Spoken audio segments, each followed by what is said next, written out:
Hi everybody, this is SAAD for the SAAD Truth. Judge Apatow is a highly successful Hollywood producer and director. His movies include The 40-Year-Old Virgin, Knocked Up, and This Is 40. I've certainly enjoyed some of his movies, and in that sense, I'm a fan of his.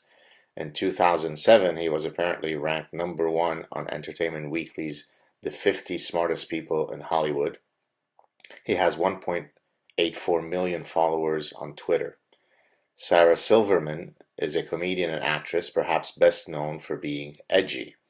She has 9.52 million followers on Twitter, so they both have very large and sizable platforms from which to share their ideas.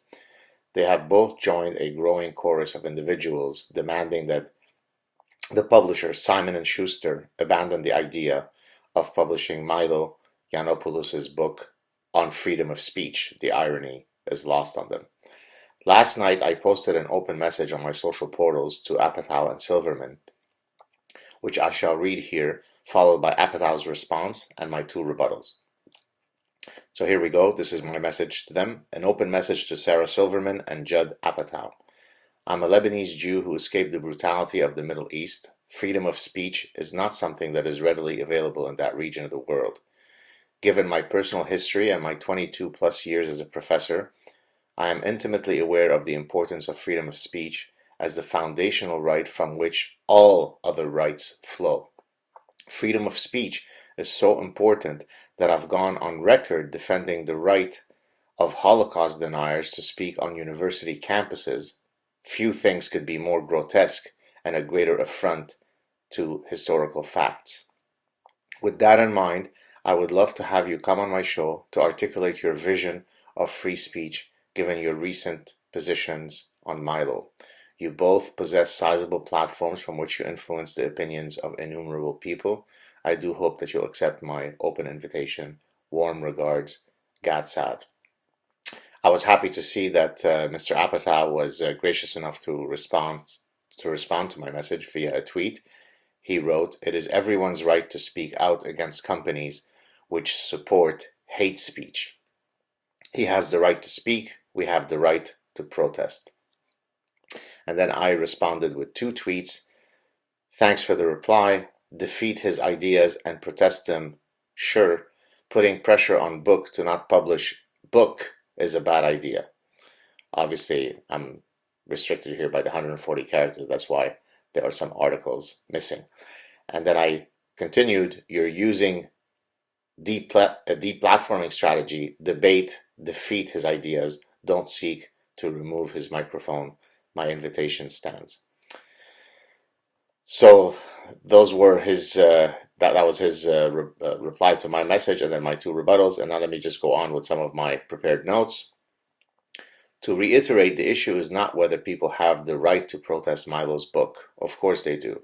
And of course, this is not the government using its power to silence people from exercising their right to free speech.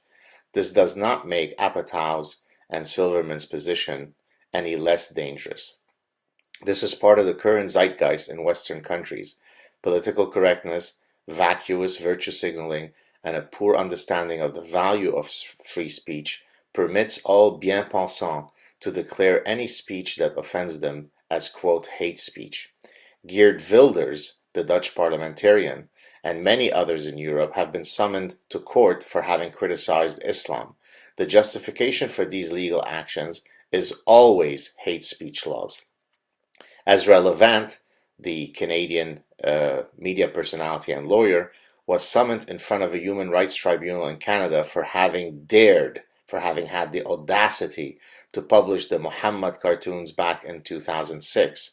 Countless commencement speakers at American universities have been deplatformed because they were, quote, hate peddlers, quote, war criminals, and, quote, Nazis. Benjamin Netanyahu was stopped from speaking at my university back in 2002 because he is, quote, a hateful Nazi.